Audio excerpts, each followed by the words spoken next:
සුබ දවසක් වේවා කියලා ප්‍රාර්ථනා කරනවා. අද මෙත් ලංකා ටියුටෝරියල්ස් එක එකතු වෙන නංගිල මල්ලිල හැමෝටම.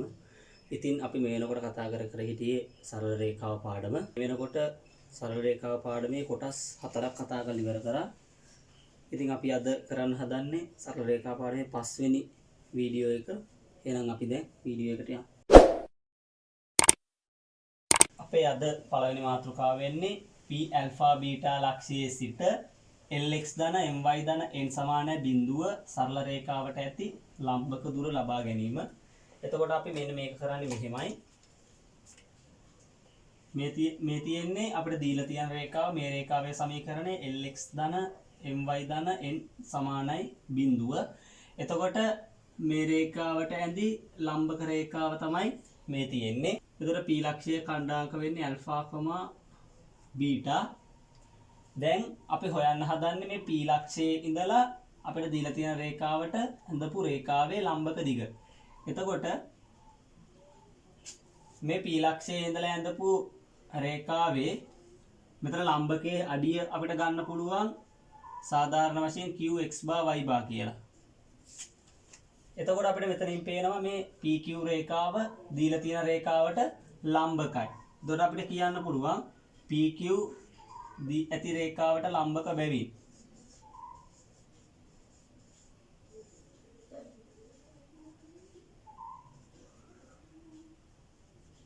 PQ දී ඇති රේඛාවට ලම්බක නිසා අපිට ලියන්න පුළුවන්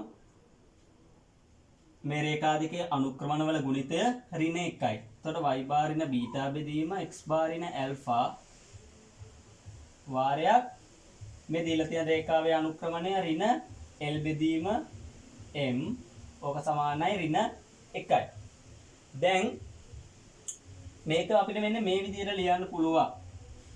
y bar ඍණ බීටා බෙදීම m සමානයි x bar ඍණ ඇල්ෆා බෙදීම l. ඔන්න ඔය විදිහට අපිට ලියන්න පුළුවන්. එතකොට අපි මේක සාධාරණ වශයෙන් ගත්තොත් සමානයි t කියලා. මේ t කියන්නේ පරාමිතිය. මම ඊටවද නිසා මේ ටික චුට්ටක් මකා ගන්න. එතකොට මෙතන මේ t කියන්නේ පරාමිතිය. දැන් අපිට මෙතනින් පුළුවන් අපි කලින් මේවා ඉගෙනගෙන තියෙනවා මේ x bar y bar උක්ත කරගන්න. එතකොට y bar ඍණ බීටා බෙදීම m සමානයි t නිසා අපිට ලියන්න පුළුවන් y bar සමානයි mt ධන බීටා විදියට. එතකොට මෙතනින් x bar ඍණ ඇල්ෆා බෙදීම l සමානයි t නිසා අපිට x bar ලියන්න පුළුවන් lt ධන ඇල්ෆා විදියට. දැන් ඔන්න අපි සාධාරණ වශයෙන් q ලක්ෂය, ඒ කියන්නේ a ලක්ෂයේ ඛණ්ඩාංක x bar y bar හොයාගෙන තියෙන්නේ. දැන් අපිට මෙතනින් පේනවා මේ x bar y bar ලක්ෂයේ තියෙන්නේ අපිට දීලා තියෙන රේඛාව මත. එහෙනම් මේ q ලක්ෂයෙන් මේ දීලා තියෙන රේඛාව තෘප්ත කරන්න ඕන. එහෙනම් අපිට ලියන්න පුළුවන් L x bar ධන m y bar ධන n සමානයි බිඳුවයි. දැන් x bar y bar අපි මෙතනින් හොයාගත්ත පරාමිතියක් ඇසුරේ. එතකොට අපිට කියන්න පුළුවන් L x bar කියන්නේ lt ධන ඇල්ෆා ධන m y කියන්නේ mt ධන බීටා ධන n සමානයි බිඳුවයි. මෙතනින් ලියන්න පුළුවන් මේක ප්‍රසාරණය කරගත්තොත් L වර්ග t ධන L ඇල්ෆා ධන m වර්ග t ධන m බීටා ධන n සමානයි බිඳුවයි. දැන් මෙහෙම කරන්න පුළුවන්. t එකක් එළියට ගත්තොත් මෙතන තියෙනවා L වර්ගය ධන m වර්ගය මේකෙනුයි මේකෙනුයි. මේක සමාන කරන්න පුළුවන් අපිට ඍණ L ඇල්ෆා ඍණ m බීටා ඍණ n මේ ටික ඔක්කොම අනිත් පැත්තට ගෙනිච්චා. දැන්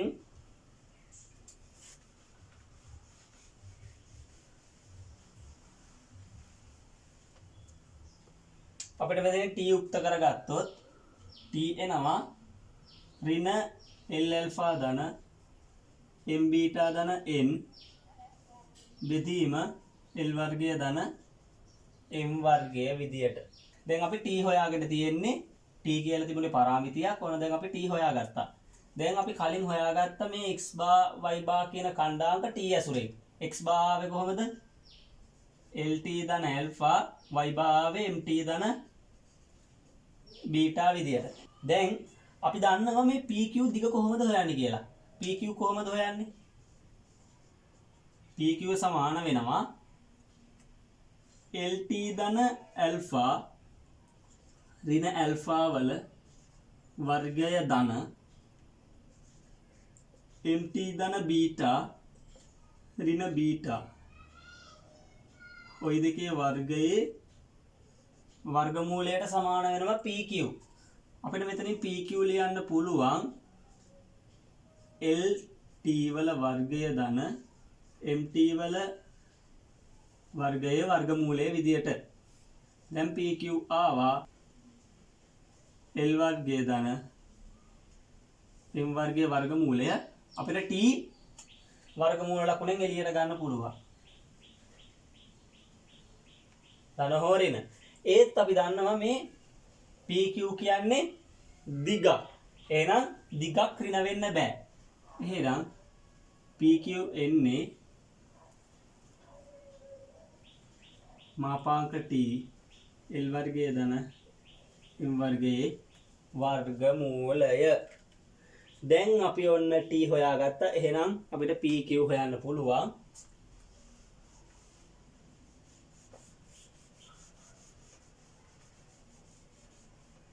දැන් කොහොමද pq වෙන්නේ?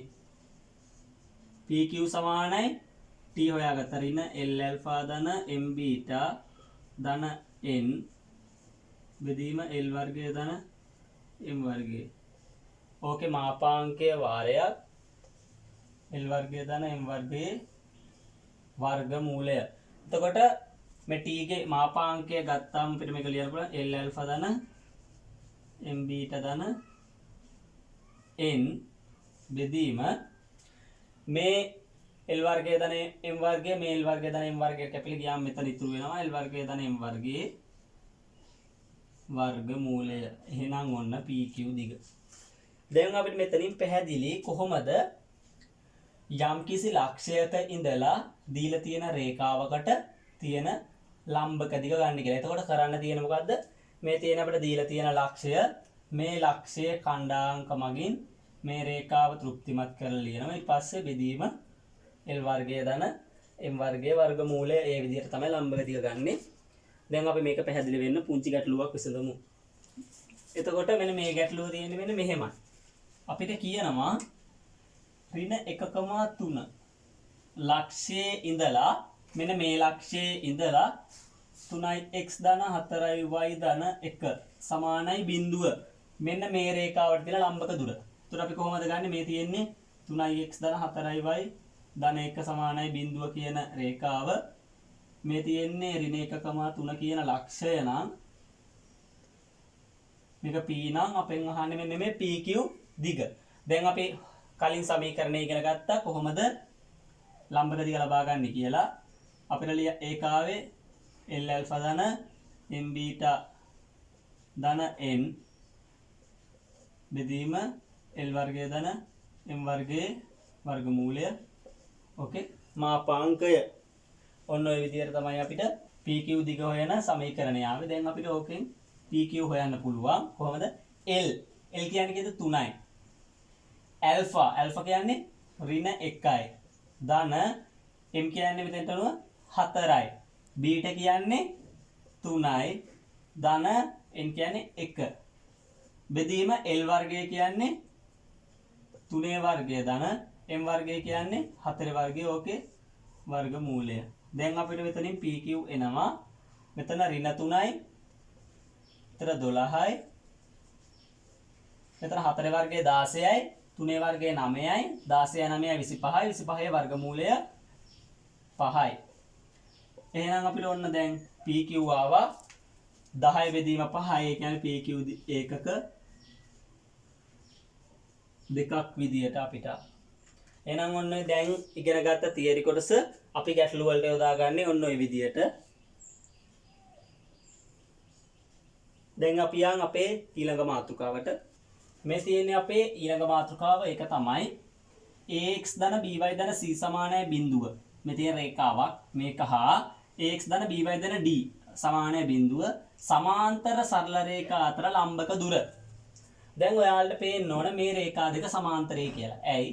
මේ රේඛාවේ අනුක්‍රමණය ගත්තොත් එන්නේ ඍණ a බෙදීම b. මේකෙත් අනුක්‍රමණය ගත්තොත් ඍණ a බෙදීම b. එතකොට අපි කලින් ඉගෙන ගත්ත රේඛා දෙකක අනුක්‍රමණ සමානයි කියන්නේ මේ රේඛා දෙක සමාන්තරයි කියන එක. දැන් අපි කරන්න හදන්නේ සමාන්තර සරල රේඛා දෙක අතර ලම්බක දුර ලබා ගන්න. එතකොට මේ තියෙන සමාන්තර සරල රේඛා දෙක.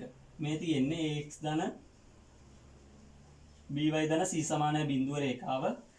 මේ තියෙන්නේ ax ධන by ධන d සමානයි බිඳුව රේඛාව. එතකොට ඔන්න ඔය රේඛා දෙක අතර ලම්බක දිග ගන්න හදන්නේ. අපි එතකොට හිතමු මේක ඔන්න ඔය PQ දිග තමයි අපි ගන්න හදන්නේ. මම ගන්නවා මෙන්න මේ Q ලක්ෂයේ ඛණ්ඩාංක සාධාරණ වශයෙන් x0, y0 විදියට. දැන් මෙතනින් මට ලියන්න පුළුවන් මේ Q ලක්ෂයේ තියෙන්නේ ax ධන by ධන d සමානයි බිඳුව රේඛාව මතනේ. එතකොට Q ලක්ෂය ax ධන by ධන d සමානයි බිඳුව මත නිසා මට ලියන්න පුළුවන් ax0 ධන by0 ධන d සමානයි බිඳුවයි. ඇයි මට එහෙම ලියන්න පුළුවන් උනේ? මේ ලක්ෂය මේ රේඛාව මත නිසා ඒ ලක්ෂය මගින් රේඛාව තෘප්තිමත් වෙන්න ඕනේ. ඔන්න මම එක සමීකරණයක් ගත්තා. දැන් මට PQ දිග ලියන්න පුළුවන්. කලින් අපි ප්‍රමේයයක් ඉගෙන ගත්තා ලක්ෂයක ඉඳලා රේඛාවකට ඇඳි ලම්බක දිග ලබා ගන්නේ කොහොමද කියලා අපි කලින් හෙව්වා. ඒ විදිහට Q ලක්ෂයේ ඉඳලා ax ධන by ධන c කියන රේඛාවට ඇඳපු ලම්බක දිග අපිට ගන්න සූත්‍රයක් අපි දන්නවා කොහොමද? ax0 ධන by0 ධන c බෙදීම a වර්ගය ධන b වර්ගයේ වර්ගමූලයේ මාපාංකය. ඔන්න ওই විදිහට අපිට ගන්න පුළුවන් PQ ලම්බක දිග. අපිට මේ සමීකරණය ගත්තොත් 2 කියලා. 2 හා 1න්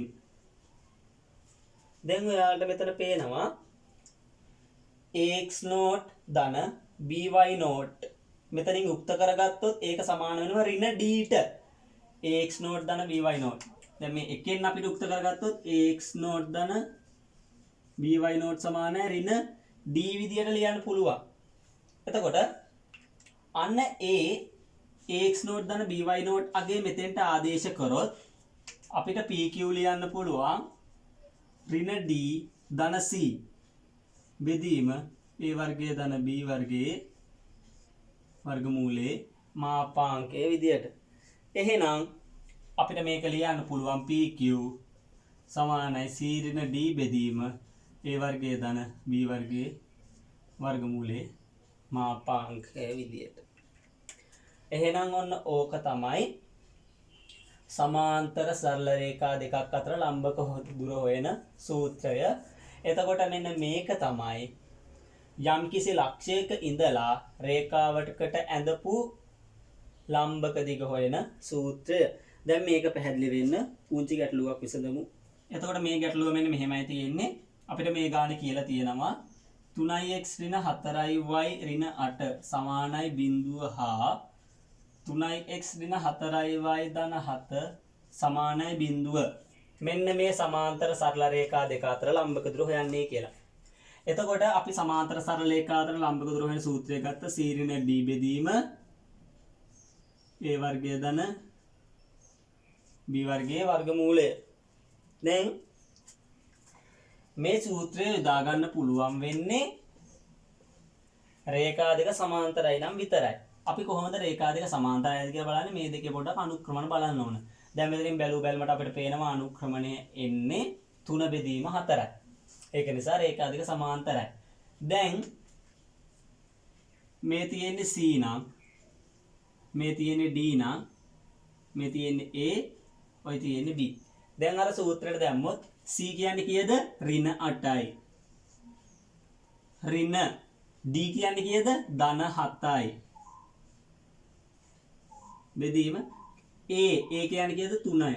3 වර්ගය ධන b කියන්නේ කීයද ඍණ 4යි ඍණ 4 වර්ගයේ වර්ගමූලය ඔන්න මාපාංකය තමයි මේ රේඛා දෙක අතර ලම්බක දිග වෙන්නේ. මෙතනින් අපිට එනවා ඍණ 15 බෙදීම මෙතන 4 වර්ගයේ 16යි 3 වර්ගයේ 9යි 25යි 25 වර්ගමූලය අපි දන්නා 25 වර්ගමූලය 5යි අපිට එනවා ඍණ 15 බෙදීම 5 මාපාංකය මෙතනින් එනවා ඍණ 3 මාපාංකය ඍණ 3 මාපාංකය කීයද 3යි.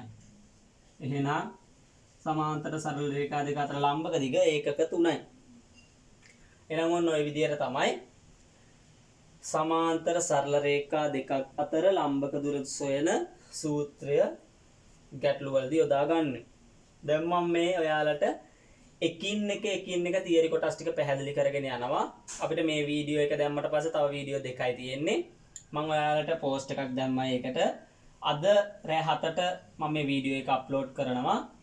ඒ වගේම හෙට රෑ 7ට මම සරල රේඛා පණ්ඩේ 6 වෙනි වීඩියෝ එක ඊට පස්සේ මාර්තු 1 වෙනිදා රෑ 7ට සරල රේඛා පාඩමේ අවසාන වීඩියෝ එකත් අප්ලෝඩ් කරනවා. ඊට පස්සේ මේ පාඩම ඉවර කරලා මම වෘත්තය පාඩම කරන්න බලාපොරොත්තු වෙනවා. පාස් පේපර් ගැටලුත් එක්ක. අපි එහෙනම් දැන් යන් අපේ ඊළඟ මාතෘකාවට.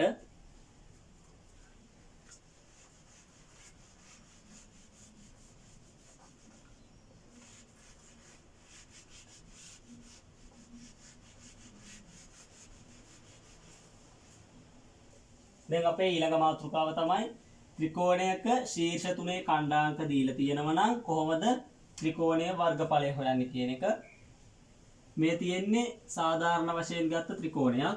මේ ත්‍රිකෝණයේ A ශීර්ෂයේ ඛණ්ඩාංක x1, y1, B ශීර්ෂයේ ඛණ්ඩාංක x2, y2, C ශීර්ෂයේ ඛණ්ඩාංක x3, y3. දැන් මෙන්න මේ A ශීර්ෂයේ ඉඳලා BC පාදයට ලම්බකයක් ගහලා තියෙනවා. මේ ලම්බකයේ අඩිය අරගෙන තියෙනවා D කියලා.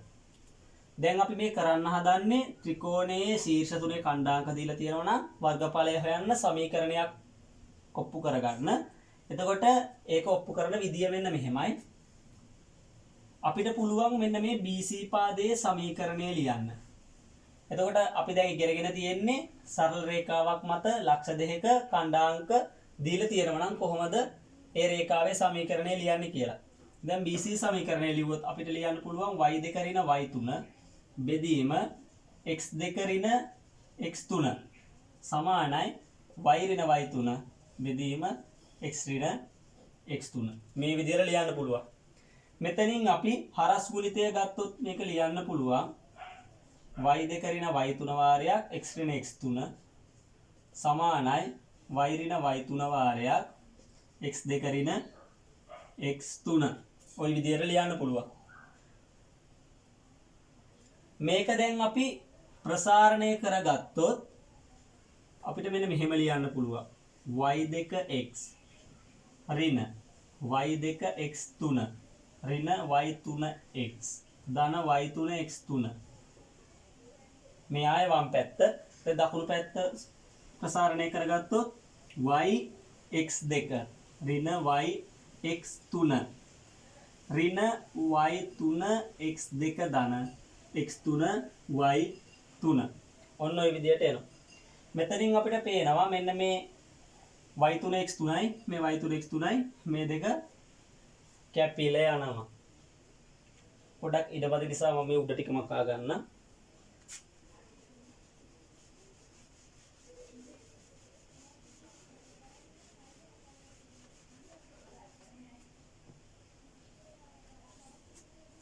දැන් මේ තුර ටික ඔක්කොම අපි එක පැත්තකට ගෙනාවොත් ලියන්න පුළුවන් y2x ඍණ y2x3 ඍණ y3x.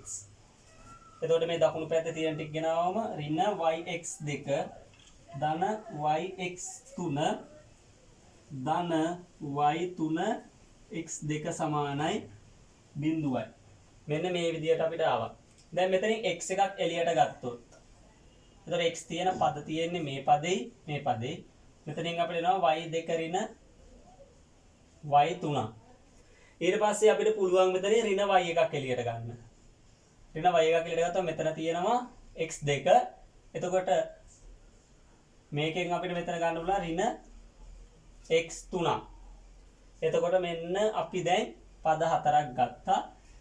තව තියෙනවා ඍණ y2 x3 ධන y3 x2 සමානයි 0යි. දැන් එතකොට මෙන්න මෙහෙමයි ත්‍රිකෝණය තිබුණේ.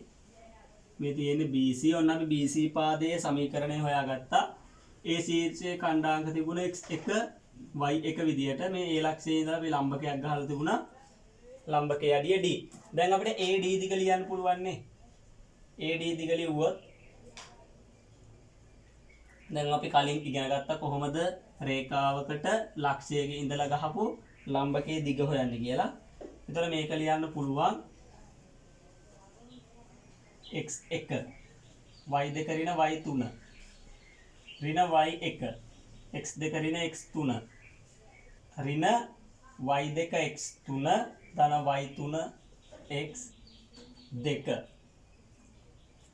බෙදීම y2 ඍණ y3 වර්ගය ධන x2 ඍණ x3 වර්ගයේ වර්ගමූලයේ නෝකේ මාපාංකය. දැන් අපි ඔන්න AD දිග ලියාගෙන තියෙන්නේ. මෙතනින් අපිට පේනවා මේ B ශීර්ෂයේ C ශීර්ෂයේ ඛණ්ඩාංක දැම්මොත් x2 y2 x3 y3 ඔන්න ඔය විදිහට නේද තිබුණේ. එතකොට මෙතනින් මේ ඇවිල්ලා තියෙන y2 ඍණ y3 වර්ගය x2 ඍණ x3 වර්ගයේ වර්ගමූලය. මේ අපිට ඇවිල්ලා තියෙන්නේ මොකද්ද? මේ ඇවිල්ලා තියෙන්නේ අපිට BC පාදයේ දිග. හරි. මේ තියෙන එතකොට BC. දැන් අපිට මේ සමීකරණය ලියන්න පුළුවන් AD සමානයි x1 y2 ඍණ y3 ඍණ y1 x2 ඍණ x3 ඍණ y2 x3 ධන y3 x2 බෙදීම BC.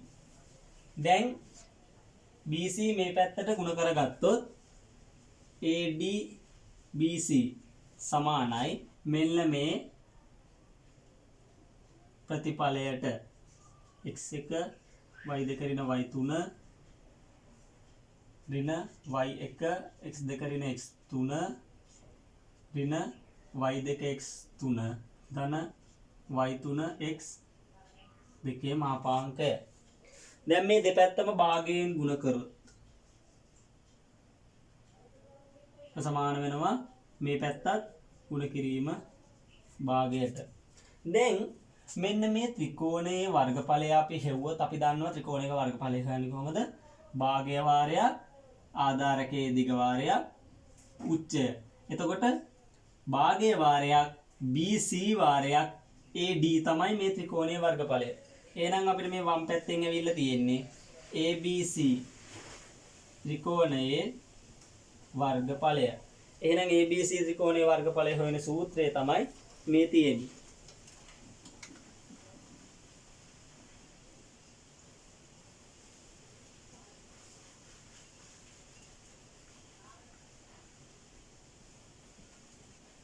ABC ත්‍රිකෝණයේ වර්ගඵලය හොයන සූත්‍රය මොකද්ද?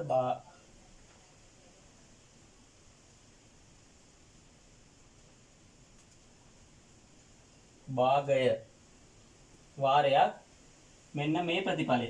එතකොට මේක ප්‍රසාරණය කරගත්තාම මේ තියෙන පද ඔක්කොම x1 y2 x1 y3 ඍණ y1 x2 ධන y1 x3 ඍණ y2 x3 ධන y3 x2 ඔන්න ඔය විදියට එනවා. දැන් මෙන්න මේක අපිට ලියා ගන්න පුළුවන් මෙන්න මේ විදියට x1 y2 ඍණ y1 x2 ධන x2 y3 ඍණ x3 y2 ධන x3 y1 ඍණ x1 y3. ඔන්න ඕක තමයි සාධාරණ වශයෙන් ත්‍රිකෝණයක වර්ගඵලය හොයන සමීකරණය. එතකොට අපිට මේ වගේ සමීකරණයක් කටපාඩමේ තියාගන්න බෑනේ. අපි ඒකට මෙන්න මෙහෙම ක්‍රමයක් ඉගෙන ගන්නවා.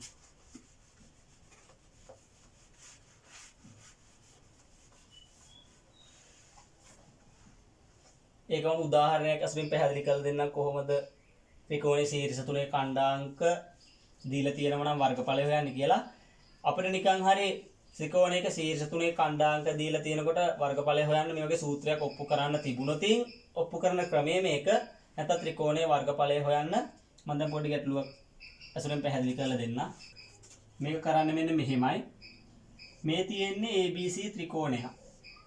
මේ ත්‍රිකෝණයේ ABC ශීර්ෂවල ඛණ්ඩාංක වෙන්නේ 1,2 5,6 7,0. දැන් ABC වර්ගඵලය සමානයි භාගය වාරයක්. මෙන්න මේ ABC ශීර්ෂවල ඛණ්ඩාංක මෙන්න මේ විදිහට ලියන්න. 1 මේ තියෙන්නේ B ශීර්ෂය, මේ තියෙන්නේ A ශීර්ෂය, මේ තියෙන්නේ C ශීර්ෂය. ඊට පස්සේ ආයෙත් A ශීර්ෂයේ ඛණ්ඩාංක මේකට පහලින් ලියන්න. දැන් මෙන්න මෙහෙම තමයි කරන්නේ. මේ 6 මේ එකෙන් ගුණ කරන්න. 6 වාරයක් 1 6යි. ඊට පස්සේ මේ 5 මේ දෙකෙන් ගුණ කරන්න. 5 වරක් 2 10යි. හැබැයි මේ පැත්තට ගුණ වෙන ඒවා ධනයි. මේ පැත්තට ගුණ වෙන ඒවා ඍණයි. 6 වාරයක් 1 6යි. 5 වාරයක් 2 10යි. හැබැයි ඍණ 10. ඊට පස්සේ මේ දෙක ගුණ කරන්න. බිංදු වාරයක් 5 ධන බිංදුවයි. 7 වාරයක් 6 42යි. හැබැයි ඍණ 42.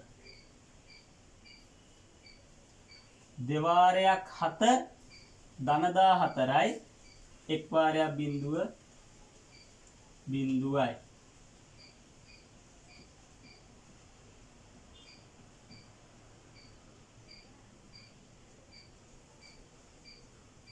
එහෙනම් මෙන්න මේක සුළු වුණාට පස්සේ එන උත්තරේ තමයි මෙන්න මේ ABC ත්‍රිකෝණයේ වර්ගඵලයේ විදියට එන්නේ. ඔක සමාන වෙනවා භාග්‍ය වාරයක් 6 ඍණ 10 ඍණ 4යි ඍණ 42යි ධන 14 මාපාංකය. මෙතනින් අපිට එනවා ඍණ 46 ධන 14 ඍණ 32යි. ඕකේ මාපාංකය. එහෙනම් අපිට එන්නේ 32 විදීම 2යි සමානයි 16යි. එහෙනම් අපිට ත්‍රිකෝණයේ වර්ගඵලය එනවා 16යි වර්ග ඒකක. එහෙනම් ඔන්න ඔය විදිහට තමයි ත්‍රිකෝණයක ශීර්ෂ තුනේ ඛණ්ඩාංක දීලා තියෙනවා නම් ත්‍රිකෝණයේ වර්ගඵලය හොයන්නේ. මෙතනින් මම මේ මුලින්ම ලිව්වේ A ශීර්ෂය. මුලින්ම A ශීර්ෂය ලිව්වා. ඊට පස්සේ B C I A ලිව්වා. දැන් මෙතන ඔයාලට හිතනවා නම් මුලින්ම B ලියන්න ඕනේ කියලා. එහෙනම් ලියන්න ඕන මුලින්ම B ශීර්ෂයේ ඛණ්ඩාංක, C ශීර්ෂයේ ඛණ්ඩාංක, A ශීර්ෂයේ ඛණ්ඩාංක. එහෙනම් ආයි B ශීර්ෂයේ ඛණ්ඩාංක. ඔන්න ඔය විදිහට ලියලා මෙන්න මේවා හරස් ගුණිතය අරගෙන මේ පැත්තට ගුණ වෙන ඒවා ධන, මේ පැත්තට ගුණ වෙන ඒවා ඍණ. ඔන්න ඔය විදිහට තමයි ත්‍රිකෝණයක වර්ගඵලය හොයාගන්නේ. එහෙනම් වීඩියෝ එක දිග වැඩි වෙන නිසා අදට මම මෙතනින් නවත්තන්නම්. ඔයාලට මතක් කරනවා subscribe කරලා නැත්නම් subscribe කරන්න අපේ channel එක bell icon එක click කරලා තියාගන්න. එතකොට අලුත් වීඩියෝ එකක් දාපු ගමන් ඒ වීඩියෝ එක ඔයාලකට ගෙන්න ගන්න පුළුවන්. එහෙනම් ඊළඟ වීඩියෝ එකෙන් සරල රේඛා පාඩමෙන් ආයෙත් හමු වෙනකම් ඔයාලා හැමෝටම සුබ දවසක්.